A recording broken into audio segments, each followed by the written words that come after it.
Mirad a los hombres que esperan, observad el brillo de sus miradas. Llevan demasiado tiempo en tierra, envueltos en las mezquindades cotidianas. Solo el mar les hace sentir libres, el pelo revuelto por el viento y el picor de la sal en los labios. Ya no hay otro anhelo en su vida que ver el horizonte unido al cielo y el destino abriéndose a cada golpe de mar. Sube a bordo, 1000 aventuras aguardan más allá del arco iris. ¿Acaso somos árboles para echar raíces? Nuestra casa está allá, donde el sol, la luna y las estrellas nos iluminan y guían. Sube a bordo, seguiremos la ruta de los cisnes. El mundo es demasiado grande para que nos quedemos parados viendo crecer la hierba. Mira la cabeza del dragón, ella nos precede y protege en nuestras incursiones. Su sola presencia atemoriza a nuestro enemigo. Mira la vela riada, pronto estará hinchada por el viento. Las maderas crujirán con orgullo y todos sentiremos que la vida vuelve a fluir en nuestro interior. Bien cierto es que no todos vuelven, pero ¿quién te asegura una buena muerte mientras sueñas en tu casa con todo aquello que pudiste hacer si te hubieras atrevido a subir? Sube a bordo y tu vida ya no volverá a ser la misma. Dicho y hecho, nos subimos a bordo de este barco vikingo, ya que Manuel Velasco, el autor de Eric el Rojo, nos invita a hacerlo y no podíamos rechazar esta invitación que huele a mucha aventura. Muy buenas tardes, Manuel. Buenas tardes, Vanessa, y buenas tardes a todos los oyentes. ¿Qué tal estás, Manuel? Pues muy bien. Menudo barco que nos hemos echado, ¿eh? Sí, además ha leído muy bonito. Yo estos textos, pues fíjate, los he escrito yo, los he repasado mentalmente muchas veces con mi voz interior, pero con tu voz suena mucho mejor. Bueno, muchas gracias. La verdad es que es sencillo leer algo cuando está tan bien escrito y es tan evocador como lo que has escrito tú en esta poesía, que para los oyentes que todavía no se han ubicado porque nos han hecho con el libro, está en la página 73. Así que hasta llegar a ese punto pasan ciertas cosas, por lo menos en este libro, que nos lleva a hablar de la figura de Eric el Rojo, que es uno de los vikingos más famosos. ¿Por qué ha pasado a la historia este vikingo? Bueno, pues ha pasado a la historia por ser el descubridor o el primer colonizador de Groenlandia, con lo cual pues abrió bastante el mapa de la Europa medieval. Abrió también los mercados, los amplió, los mercados vikingos que iban entonces desde Groenlandia, todo el norte de Europa, todo el Atlántico Norte, todo el Báltico, y después iban por los ríos rusos contracorriente, cargados de mercancías hasta llegar a Bizancio, que era, digamos, el Nueva York de la época, era donde confluían todos los caminos y todos los comerciantes de entonces soñaban con ir a Bizancio. También es famoso Eric por ser el padre de Leif Erikson, que fue el primer vikingo en llegar a lo que hoy llamamos América. Ellos lo llamaron Vinland. Y en Canadá hay una zona que se llama Lands de Meadows, que se han encontrado pues algunos restos de una casa al modo de las nórdicas y algunos restos de hierro de una fragua o algo así que no podía ser de los nativos vikingos porque ellos estaban entonces en la edad de piedra prácticamente. Fíjate que mañana se conmemora el 500 aniversario de la muerte de Cristóbal Colón, con lo cual ese apunte nos viene muy bien para completar esta información. Sí, bueno, no hay que quitarle méritos a Colón de ninguna manera, pero vamos, los vikingos ya estuvieron allí antes. Ya estuvieron, y si estuvieron, oye, pues habían estado y punto. Sí. En el libro cuentas una serie de aventuras de héroes enfrentados a pruebas vitales, ¿no? Pero también nos muestras el lado oscuro y siniestro de aquella época, porque supongo que la vida tenía que ser muy dura, ¿no? ¿Era difícil sobrevivir? Pues sí, era una vida muy dura. Ya en la introducción de la novela pues se ve, es una recreación mía, o sea, no son hechos históricos esta parte de la novela, pero vamos, las condiciones entre las cuales nació Eric y que su padre simplemente estuvo a punto de declararlo Borinbor, que era una manera de decir, este niño no va a poder sobrevivir, así que vamos a acabar con él antes de que sufra, algo así. Lo que pasa es que, bueno, el protagonista, a pesar de ser un bebé recién nacido, pues tiene tanta fuerza vital y tanta energía pues espiritual que consigue superar todo eso y que consigan aceptarlo. Fíjate qué duro, ¿eh? Desde el nacimiento condenado casi a morir. Sí, era una de las prerrogativas que tenían los padres vikingos cuando veían que un recién nacido pues no podía cumplir con las expectativas de pues que había que cumplir para aquel tipo de vida. Un clima muy muy extremo, muy duro, y unas condiciones de vida pues en que con mucha violencia y bueno pues había que estar preparado o no sobrevivías. Fueron colonizadores de islas deshabitadas del Atlántico Norte difundieron el comercio por toda la Europa periférica, tuvieron pues una literatura medieval de los mejores textos medievales, en tanto las sagas irlandesas como las poesías.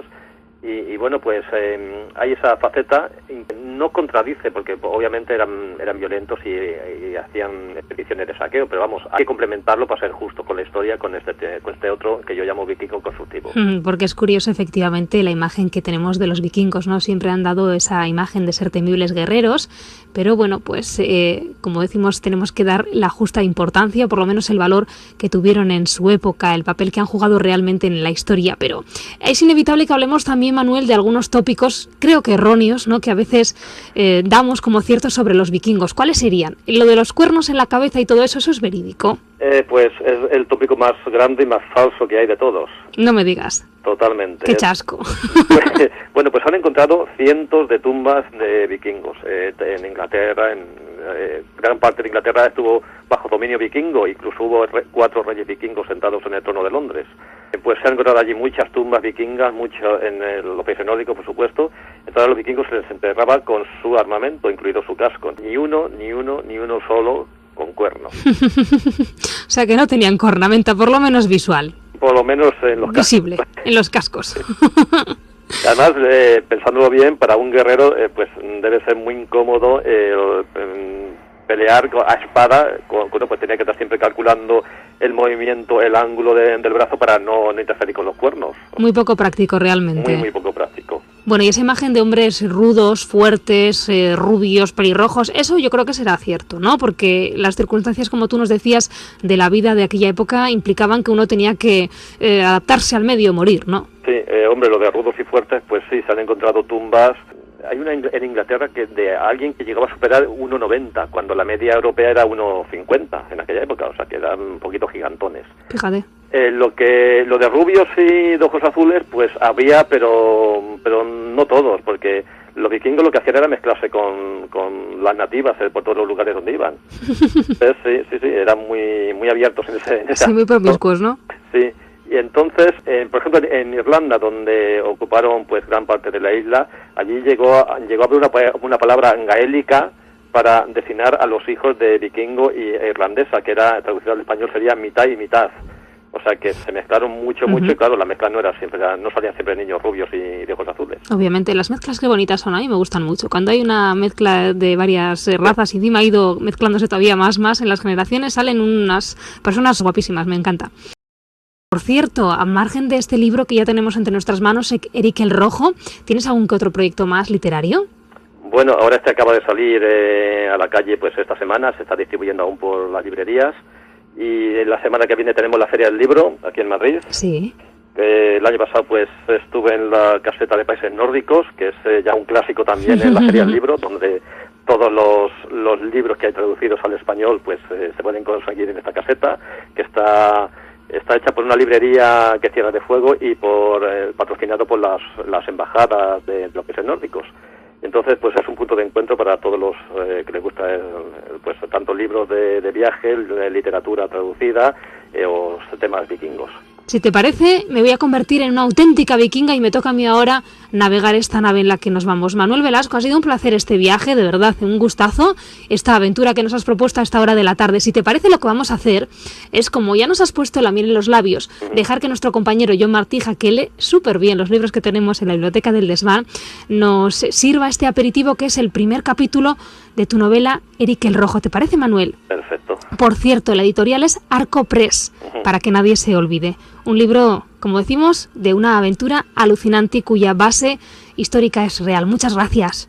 A ti, y cuando quieras, pues volvemos a hablar. Nos vamos de aventura. Adiós.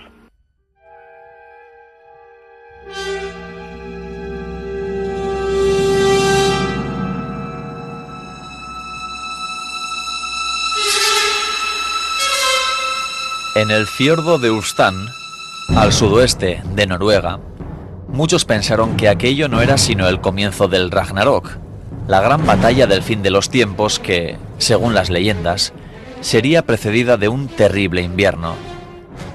Y aquel lo fue, el más espantoso de todos. La nieve hizo su aparición mucho antes de lo normal, y desde entonces el cielo se convirtió en una perenne capa plomiza de espesas nubes que no cejaron en su empeño de mantener la tierra blanca. A las grandes nevadas sucedieron ventiscas interminables y, cuando llegó lo que debería haber sido el comienzo normal del invierno, el fiordo y los caminos de las montañas ya llevaban muchas lunas intransitables. Se perdieron las cosechas y el heno, y gran parte del ganado, enloquecido por el hambre y el frío, intentó una huida hacia el sur, como si en algún rincón de su memoria de especie recordasen algo similar ocurrido en un remoto pasado.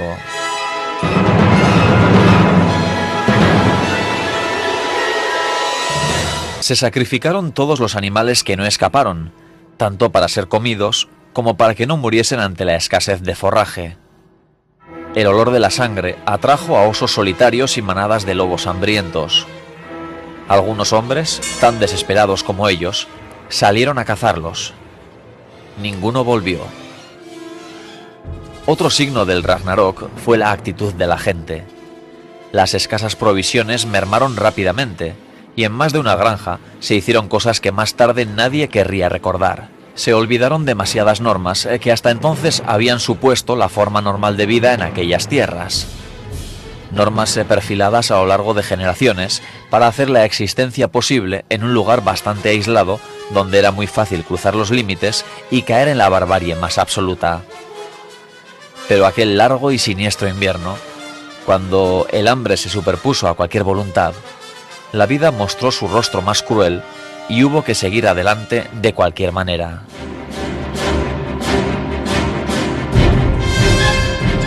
No eran buenos tiempos para nacer, pero bajo esas circunstancias llegó al mundo, en aquel apartado lugar de Noruega, el que sería llamado Erik, hijo de Thorvald, aunque pasaría a la historia como Erik el Rojo. Fue durante una madrugada de ventisca ensordecedora.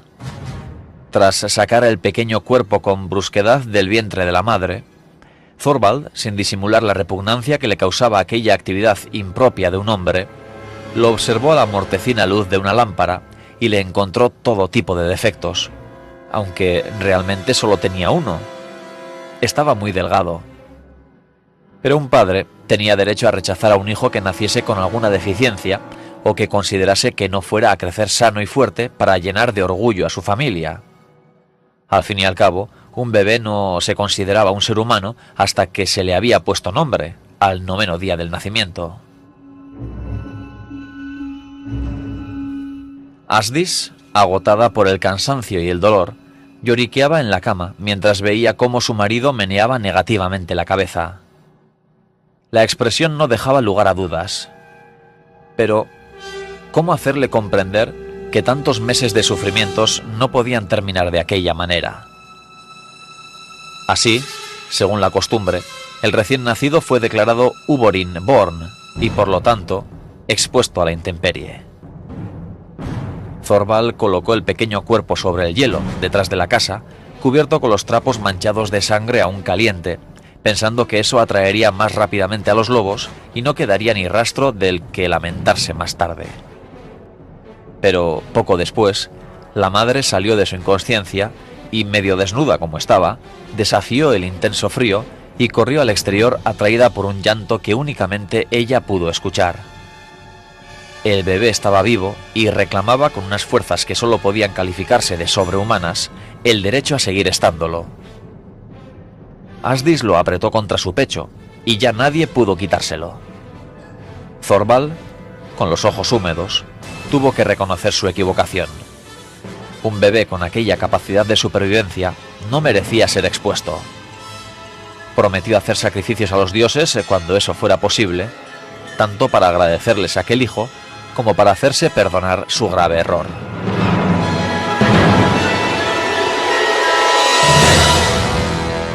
Y como si los dioses lo hubiesen escuchado, al día siguiente, los primeros rayos de sol, después de muchas lunas, iluminaron el fiordo, haciendo que la luz reverberase sobre el blanco que cubría todo lo que alcanzaba la vista. Y así se sucedieron varias jornadas. Al parecer, el Ragnarok había quedado pospuesto, y tanto dioses como hombres iban a tener otra oportunidad. La primavera, que parecía llegar con hambre atrasada, devoró en pocas jornadas los hielos, haciendo que las pétreas paredes del fiordo se cubriesen de numerosas cataratas blancas.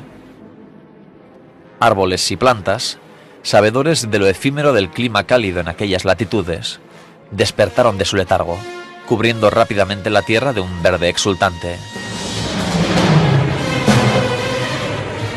Todos los supervivientes se celebraron la vida con lo poco que pudieron conseguir, y nadie pidió explicaciones por los cadáveres, muchos de ellos desmembrados, que el deshielo dejó al descubierto. La vida era dura y había que seguir adelante. Como era la costumbre, Thorvald hizo el Ausabadni, aceptando definitivamente al niño al 9º día.